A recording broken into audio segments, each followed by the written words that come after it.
بسم اللہ الرحمن الرحیم الحمد للہ رب العالمین الصلاة والسلام علی سید الانبیاء والمرسلین وعلی آلہ وصحبہ اجمعین۔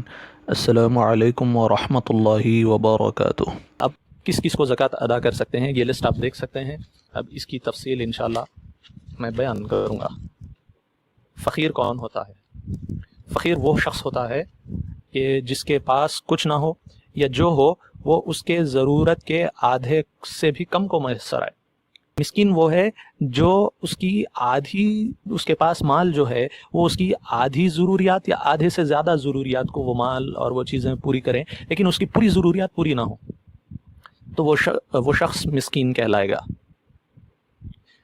اور اگر کسی کے پاس سونا چاندی ہے تھوڑا سا اور اس کے پاس مال اپنی ضروریات کے لیے اتنا نہیں ہے کہ اس کی ضروریات پوری ہو جائیں، تو وہ شخص غنی اور امیر نہیں کہلائے گا، وہ بھی مسکین ہی کہلائے گا۔ اور زکوٰۃ آپ اس شخص کو بھی دے سکتے ہیں کہ جو اگر اپنی تعلیم کو چھوڑ کر کسب کرنا چاہے، یا تعلیم اور کسب ایک ساتھ کرنا چاہے۔ جو شخص تعلیم اور عقل حلال کمانا اگر ایک ساتھ کرنا چاہے تو اس کے لیے ناممکن ہو، ایسے شخص کو آپ زکوٰۃ دے سکتے ہیں۔ لیکن اگر کوئی شخص کے لیے عبادت، اگر کوئی شخص یہ کہے کہ میرے لیے عبادت کرنا اور رزق حلال کمانا یہ دونوں ایک ساتھ ممکن نہیں ہے، تو اس شخص کو زکوٰۃ نہ دی جائے، کیونکہ عبادت کرنا رزق حلال کمانے میں معنی نہیں ہے، وہ اس چیز کو نہیں روکتا ہے۔ اب آپ کو بتلائیں گے عامل وہ شخص ہوتا ہے جو زکوٰۃ وصول کرنے والا ہو، یا اس کی نگہبانی کرنے والا ہو، لکھنے والا ہو، تقسیم کرنے والا ہو۔ یہ ان ساروں کو ان کی خدمت کے لحاظ سے اجرت زکوٰۃ کے پیسوں میں سے دی جائے گی، اور ان کے لیے شرط یہ ہے کہ وہ مسلمان ہو اور امانت دار ہوں اور ہاشمی نہ ہو، یعنی سید نہ ہو، حضور اکرم صلی اللہ علیہ وسلم کے پردادا حضرت ہاشم کی اولاد سے نہ ہو۔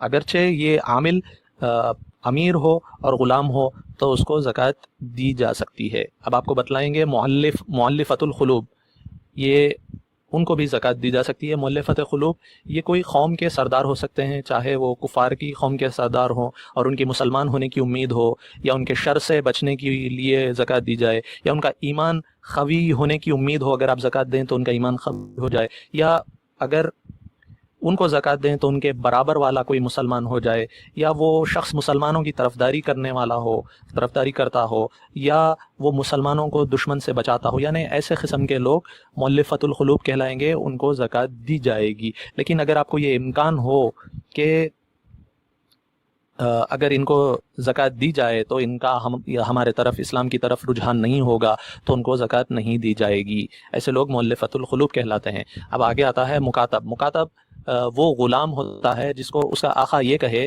کہ تم اتنا مال لے کر آؤ تو تم آزاد ہو، تو ایسے غلام کو بھی زکوٰۃ دینا جائز ہے۔ لیکن آج کل غلامی کا، سلیوری کا دور نہیں ہے، غلامی ختم ہو چکی ہے۔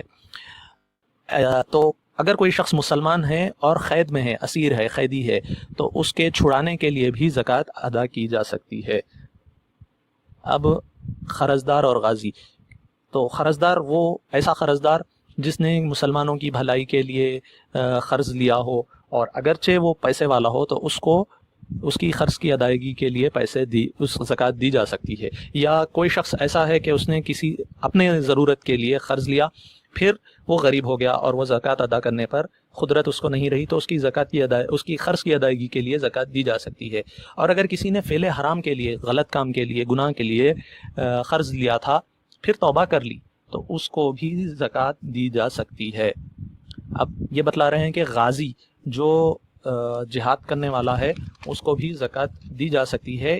اس وقت دی جا سکتی ہے جب کوئی سرکاری محکمہ، یعنی حکومت کی طرف سے، اسلامی حکومت کی طرف سے کوئی ڈپارٹمنٹ اس کو روپیہ دینے کے لیے، اس کی خدمت کرنے کے لیے، اس کو گھوڑا دلانے کے لیے، ہتھیار اس کو مہیا کرنے کے لیے، اس کی خوراک کے لیے، اس کی واپسی کے مصارف کے لیے نہ ہو، تو آپ ان چیزوں کا انتظام زکوٰۃ کے پیسوں سے کر سکتے ہیں۔ اب یہ بتلا رہے ہیں کہ مسافر کو بھی زکوٰۃ دی جا سکتی ہے، لیکن مسافر جائز مقصد کے لیے سفر کیا ہو۔ جیسے ہمارے پاس حالیہ حیدرآباد میں آل انڈیا انڈسٹریل ایگزیبیشن میں کشمیر سے بعض تجارت کرنے والے آئے تھے اور ان کی دکانیں جل گئی تھیں، تو اب ان کے پاس دکانوں کے جلنے کے بعد ان کے پاس اتنا پیسہ بھی نہیں تھا کہ وہ اپنے اسٹیٹ کو کشمیر کو واپس جا سکیں. تو ایسے کوئی اگر جائز مقصد کے لیے سفر کیے ہو اور کسی وجہ سے ان کے پاس مال ختم ہو گیا ہو تو ایسوں کو زکوٰۃ ادا کی جا سکتی ہے. اور اگر کوئی فعل حرام کے لیے کوئی شخص اگر سفر کرتا ہے اور بعد میں وہ توبہ کر لیتا ہے تو اس کو بھی واپسی کے لیے زکوٰۃ دی جا سکتی ہے. لیکن اگر کوئی تفریح کے لیے سفر کیا ہے تو اس کو زکوٰۃ نہیں ادا کی جا سکتی ہے. اب یہ بتلا رہے ہیں کہ زکوٰۃ کس کس کو نہ دی جائے. کافر کو نہ دی جائے, غلام کو نہ دی جائے. غلام کو اس لیے نہ دی جائے کیونکہ غلام کا جو کچھ ہوتا ہے وہ اس کے آقا کا ہوتا ہے. اور غنی شخص کو, مالدار کو نہ دی جائے. ہسبینڈ اپنی وائف کو نہیں دے سکتا زکوٰۃ, وائف اپنے ہسبینڈ کو نہیں دے سکتی. ایسے ہی اپنی اصل کو نہیں دی جا سکتی زکوٰۃ. اصل کہتے ہیں دادا پڑدادا, نانا پڑنانا, اوپر تک آپ جتنے چلے جائیں. اور فرا کو بھی نہ دی جائے. اپنی فرا کہتے ہیں بیٹا بیٹی, پوتا پوتی, نواسا نواسی, یہ فرا کہلاتے ہیں. ان کو بھی زکوٰۃ نہیں دی جا سکتی. اور جن کا خرچ آپ کے ذمے ہو ان کو بھی زکوٰۃ نہیں دی جا سکتی ہے.